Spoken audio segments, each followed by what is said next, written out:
നമസ്കാരം. പിണറായിയുടെ ദുർഭരണം അവസാനിച്ചു എന്ന ശുഭവാർത്ത അറിയാൻ ആകാംക്ഷയോടെ കണ്ണിൽ എണ്ണയൊഴിച്ച് കാത്തിരിക്കുകയാണ് നാട്ടിലെ ജനങ്ങൾ മുഴുവൻ, പ്രത്യേകിച്ച് കോൺഗ്രസ് പ്രവർത്തകർ. കാരണം അതിന് ഗുണഭോക്താക്കൾ അവരാണ്, പകരം അധികാരമേൽക്കാൻ പോകുന്നത് അവരാണ്. അവരുടെ മുഖ്യമന്ത്രി, അവരുടെ മന്ത്രിമാർ, അവരുടെ ഉദ്യോഗസ്ഥർ, അങ്ങനെ 5 വർഷം നാടു ഭരിക്കാൻ ഒരുങ്ങുകയാണ് UDF പ്രവർത്തകർ. അതിനിടയിൽ പെട്ടെന്നൊരു വെടിശബ്ദം കേൾക്കുന്നത് മുഖ്യമന്ത്രിയാവാൻ ആഗ്രഹമുള്ള 3 നേതാക്കളെ പ്ലേസ് ചെയ്യുന്നു. പെട്ടെന്ന് അപ്രതീക്ഷിതമായി KC വേണുഗോപാലിനെ പ്ലേസ് ചെയ്തുകൊണ്ട് മുൻ KPCC പ്രസിഡന്റ് K സുധാകരൻ രംഗത്തിറങ്ങുന്നു. വാസ്തവത്തിൽ വലിയ കോളിളക്കത്തിന് ഇത് കാരണമായി. സുധാകരൻ്റെ പോസ്റ്റ് ഓർഗാനിക് അല്ല എന്ന് സുധാകരന് അറിയാവുന്ന സകലരും ഒരേ ഭാഷയിൽ പറഞ്ഞു. സുധാകരൻ കോൺഗ്രസ് വികാരം അടിമുടിയുള്ളൊരു മനുഷ്യനാണ്. ഇപ്പോൾ അദ്ദേഹത്തിന് കാര്യമായ ആരോഗ്യ പ്രശ്നമുണ്ട്. അദ്ദേഹത്തിൻ്റെ ഓർമ്മയ്ക്ക് കാര്യമായ തകരാറ് സംഭവിച്ചിരിക്കുന്നു. അതുകൊണ്ടാണ് അദ്ദേഹത്തിന് KPCC പ്രസിഡന്റ് സ്ഥാനം നഷ്ടപ്പെടേണ്ടി വന്നത്. പക്ഷേ എന്നിട്ടും അദ്ദേഹം നിയമസഭയിൽ മത്സരിക്കാനും മന്ത്രിയാകാനും മോഹമുണ്ടാവുകയും കോൺഗ്രസ് പാർട്ടിയെ സമ്മർദ്ദത്തിലാഴ്ത്തുകയും ചെയ്തു. ഒടുവിൽ പാർട്ടി ഒരു തീരുമാനമെടുത്തു. ആ തീരുമാനത്തിൻ്റെ ഭാഗമായി സുധാകരൻ പിന്മാറിയപ്പോൾ എല്ലാവരും സുധാകരനെ വീണ്ടും സ്തുതിച്ചു. എന്നാൽ പെട്ടെന്ന് ഒട്ടും ഓർഗാനിക് അല്ലാത്ത തരത്തിൽ സുധാകരൻ്റെ ഫേസ്ബുക്കിൽ ഒരു പോസ്റ്റ് വരുന്നു. ആ പോസ്റ്റിൽ ഒരു വികാരവുമില്ല, ആ പോസ്റ്റിൽ ഒരു ജീവനുമില്ല. പകരം ആ പോസ്റ്റിൽ നിഴലിച്ചത് കൃത്യമായ അജണ്ടയുടെ പുറത്ത് ചെയ്തത് എന്നാണ്. അന്വേഷിച്ചപ്പോൾ മനസ്സിലായി സുധാകരൻ മനസ്സാവാച അറിയാത്ത കാര്യമാണ്.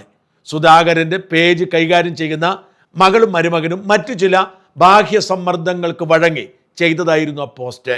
അരനൂറ്റാണ്ടിലധികം ആരാധക വൃന്ദങ്ങളെ സൃഷ്ടിച്ച് പൊതുപ്രവർത്തനം നടത്തിയ ധീരനായ സുധാകരൻ അദ്ദേഹത്തിൻ്റെ അവസാന നാളുകളിൽ ഒരു കാരണവുമില്ലാതെ ആരാധകരുടെ തെറി വാങ്ങിക്കൂട്ടാൻ ഉതകുന്ന തരത്തിലേക്ക് അധപ്പതിച്ചു ആ പോസ്റ്റ് വഴി. ആ പോസ്റ്റ് സുധാകരനുണ്ടാക്കിയ മാനസിക ക്ലേശം ചില്ലറയല്ല. സുധാകരൻ അതൃപ്തനാണ്. അത്തരമൊരു പോസ്റ്റ് സുധാകരൻ ആഗ്രഹിച്ചില്ല എന്നാണ് സുധാകരനെ അടുത്തറിയാവുന്ന അനുയായികൾ പറയുന്നത്.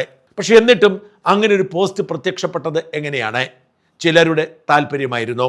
ആ പോസ്റ്റിൻ്റെ തൊട്ടു പിന്നാലെ മീഡിയ വണ്ണിലെ ഒരു ചർച്ചയുടെ തുമ്പിൽ പിടിച്ച് അനേകം നേതാക്കൾ KC വേണുഗോപാലിന് വേണ്ടി രംഗത്ത് വരുന്നു. മീഡിയ വണ്ണിലെ ചർച്ചയിൽ KC വേണുഗോപാലിനെ തള്ളി എന്നത് വാസ്തവമാണെങ്കിലും ഇതാദ്യമൊന്നുമല്ല KC വേണുഗോപാൽ വിമർശന വിധേയനാകുന്നത്. ഇതിനേക്കാൾ എത്രയോ നീചവും നികൃഷ്ടവുമായി കോൺഗ്രസ് നേതാക്കളെ മുഴുവൻ, രാഹുൽ ഗാന്ധി അടക്കമുള്ളവരെ റിപ്പോർട്ടർ ചാനൽ നിരന്തരം അപമാനിച്ചുകൊണ്ടിരിക്കുന്നു. കോൺഗ്രസ് പാർട്ടി ഇല്ലാതാക്കി പിണറായിയുടെ വൃത്തികെട്ട തുടർഭരണത്തിന് വേണ്ടി ഓവർ ടൈം വർക്ക് ചെയ്യുന്നവരാണ് റിപ്പോർട്ടർ ചാനൽ. ഈ ചാനലിനോട് ഇവർക്കാർക്കും എതിർപ്പില്ല. ഈ ചാനലിൽ ഇപ്പോഴും കോൺഗ്രസ് പ്രതിനിധികൾ ചർച്ചയ്ക്ക് പോവാറുണ്ട്. എന്നിട്ടും അവർ മീഡിയ വണ്ണിനെ പിടിച്ച് രംഗത്തിറങ്ങിയതിൻ്റെ പിന്നിൽ കേവലം മീഡിയ വണ്ണിൻ്റെ ചർച്ചാ വിഷയത്തിലുള്ള എതിർപ്പല്ല, നേരെ മറിച്ച് KC വേണുഗോപാലിനെ പ്ലേസ് ചെയ്യുക എന്ന ലക്ഷ്യത്തിൽ ചെയ്തതാണ്. വാസ്തവത്തിൽ സുധാകരന്റെ നീക്കം ഗുണം ചെയ്തത് VD സതീശനാണ്. സുധാകരന് തൊട്ടു പിന്നാലെ അനേകം കോൺഗ്രസ് നേതാക്കൾ, മാത്യു കുഴനാടനും റോജി M ജോണും സന്ദീപ് വാര്യരും രമ്യ ഹരിദാസും പഴകുളം മധുവും അടക്കം KC വേണുഗോപാലിന്റെ പക്ഷത്ത് നിൽക്കുന്നു എന്ന് കരുതപ്പെടുന്ന നേതാക്കളെല്ലാം കൂട്ടത്തോടെ വേണുവിനെ സംരക്ഷിക്കാൻ രംഗത്തിറങ്ങിയപ്പോൾ ഇതിന് പിന്നിൽ ഒരു ഗൂഢാലോചനയുണ്ട്, ഇതൊരു പ്ലോട്ടാണ് എന്ന് സാധാരണ കോൺഗ്രസ് പ്രവർത്തകർക്ക് ബോധ്യമായി. വാസ്തവത്തിൽ KC വേണുഗോപാൽ ഇതിനൊക്കെ അപ്പുറത്തേക്ക് ഉയർന്ന നേതാവാണ് എന്ന് വിശ്വസിക്കുന്ന കോൺഗ്രസ്സുകാർ നിരാശപ്പെട്ടു. കേരളത്തിലെ കേവലം മുഖ്യമന്ത്രി പദവിക്ക് വേണ്ടി ചക്രവർത്തി പോരാട്ടം നടത്തേണ്ട ആളല്ല വേണുഗോപാൽ എന്ന് വിശ്വസിക്കുന്നവരാണ് നേതാക്കൾ.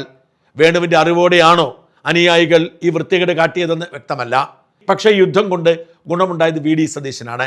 VD സതീശനായിരുന്നു കേരളത്തിലെ കോൺഗ്രസ്സുകാരുടെ സ്വാഭാവികമായ മുഖ്യമന്ത്രി സ്ഥാനാർത്ഥി. കാരണം കഴിഞ്ഞ 5 വർഷം മുൻപിൽ നിന്ന് കോൺഗ്രസ് പ്രവർത്തകരെ നയിച്ചത് സതീശനാണ്. വളരെ വിചിത്രമെന്ന് പലർക്കും തോന്നുന്ന സതീശിൻ്റെ കർക്കശമായ നിലപാടുകൾ പലപ്പോഴും കോൺഗ്രസിന് ഗുണം ചെയ്തു.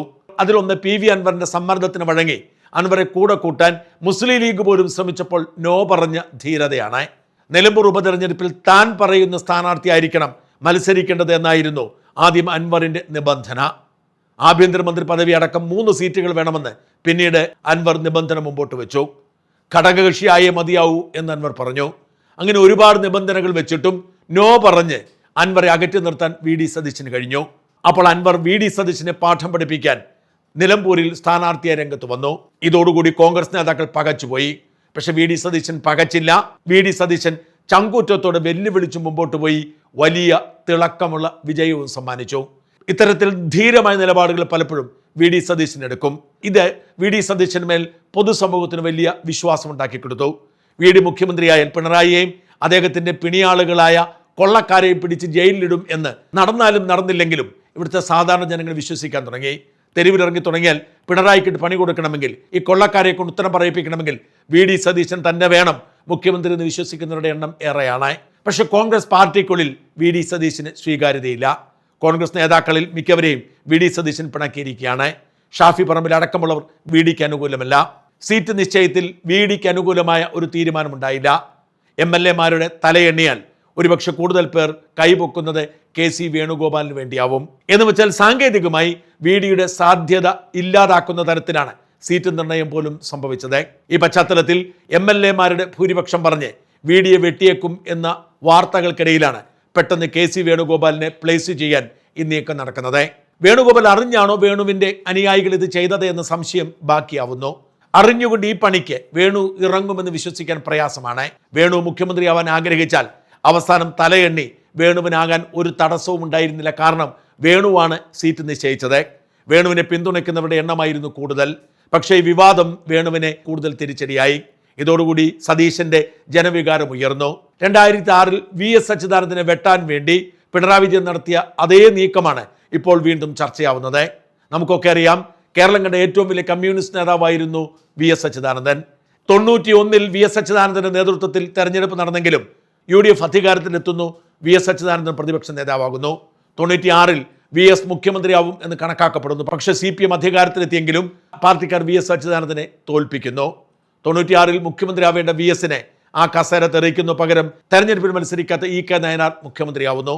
2001 അധികാരം യു.ഡി.എഫിന് ലഭിക്കുന്നു. 2006 വീണ്ടും എത്തുന്നു. വി.എസ്. നേതൃത്വം കൊടുക്കുന്നു. ഭൂരിപക്ഷം കിട്ടുമെന്നും മുഖ്യമന്ത്രിയാവുമെന്നും കണക്കാക്കപ്പെടുന്നു. പക്ഷേ അവസാന നിമിഷം വി.എസിനോട് മത്സരിക്കേണ്ട എന്ന് CPM പറയുന്നു. എന്ന് വെച്ചാൽ 2006 തെരഞ്ഞെടുപ്പ് കഴിയുമ്പോൾ ഇടതുമുന്നണി അധികാരത്തിൽ വന്നാൽ പിണറായി വിജയൻ മുഖ്യമന്ത്രിയാവുന്ന സാഹചര്യം രൂപപ്പെടുന്നു. പാർട്ടിയുടെ തീരുമാനം ഇതായിരുന്നു. പക്ഷേ വി.എസിനെ സ്നേഹിക്കുന്ന കേരളം ഒരുമിച്ച് രംഗത്തിറങ്ങി. പാർട്ടി പ്രവർത്തകർ അച്ചടക്കം ലംഘിച്ചുകൊണ്ട് വി.എസിന് വേണ്ടി പന്തം കൊളുത്തി പ്രകടനം നടത്തി. ആളുകളുടെ വികാര പ്രകടനത്തിന് മുമ്പിൽ CPM എന്ന ആരുടെയും മുമ്പിൽ മുട്ടുവഴങ്ങാത്ത പാർട്ടിക്ക് കീഴടങ്ങേണ്ടി വന്നു. പാർട്ടി സെക്രട്ടറി പിണറായി വിജയന് വിട്ടുവീഴ്ച ചെയ്യേണ്ടി വന്നു. ഏറെ നിയന്ത്രണങ്ങൾ ഉണ്ടായിരുന്നെങ്കിലും വി.എസിന് മുഖ്യമന്ത്രിയാക്കേണ്ട സാഹചര്യമുണ്ടായി.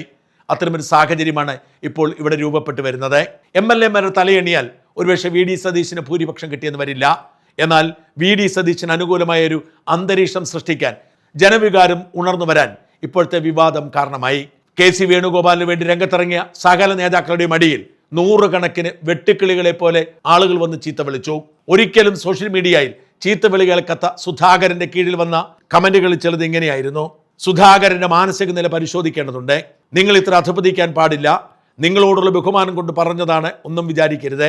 സതീശൻ മതി, ഇത്രയും നാൾ ഒരുത്തനെയും കണ്ടില്ലായിരുന്നല്ലോ. 2021 അടപടലം ഇപ്പോൾ കെ.സി. എവിടെയായിരുന്നു? ഇപ്പോൾ VDS മതി മുഖ്യമന്ത്രിയായിട്ട്. 140 MLA വിജയിക്കുന്ന കേരളം പോലൊരു സംസ്ഥാനത്ത് മത്സരിക്കാത്ത ഒരാൾ മുഖ്യമന്ത്രി ആവേണ്ടതില്ല. സുധാകരേട്ട കാലഘട്ടത്തിന് അനുയോജ്യൻ വി.ഡി. സതീശൻ തന്നെ. അപ്പോൾ രമേശ് ചെന്നിത്തല മുഖ്യമന്ത്രിയാക്കണമെന്ന് നിലപാട് മാറ്റി. ഇത്തരത്തിൽ വലിയ തോതിൽ ചോദ്യങ്ങൾ നേരിടുകയായിരുന്നു കെ. സുധാകരൻ.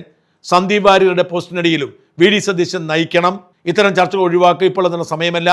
എന്നിരുന്നാലും ഞങ്ങൾക്ക് VDS മതി, VDS വരട്ടെ, നാട് മാറട്ടെ, നിലവിലുള്ള MLA അല്ല മറ്റാരെങ്കിലും മുഖ്യമന്ത്രി ഉപതെരഞ്ഞെടുപ്പിനുള്ള മൊത്തം പ്രതികാരം ജനങ്ങൾ നടത്തണമെന്നാണ് എൻ്റെ അഭിപ്രായം.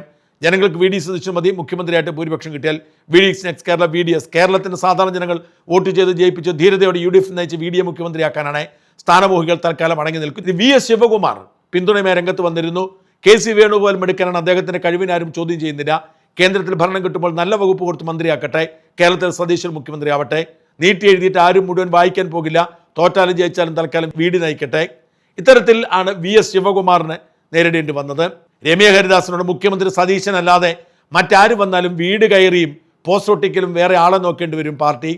കേരളത്തിലെ സാധാരണ പ്രവർത്തന വികാരം മാനിച്ച് സംസാരിച്ചില്ലെങ്കിൽ രമ്യ ഹരിദാസിനെ പോലുള്ളവർക്ക് ചീമട്ടയോർ കൊള്ളേണ്ടി വരും. ജാഗ്രത. രാജു മീഡിയ വൺ ഡിസ്കഷൻ ഞാനും കേട്ടിരുന്നു.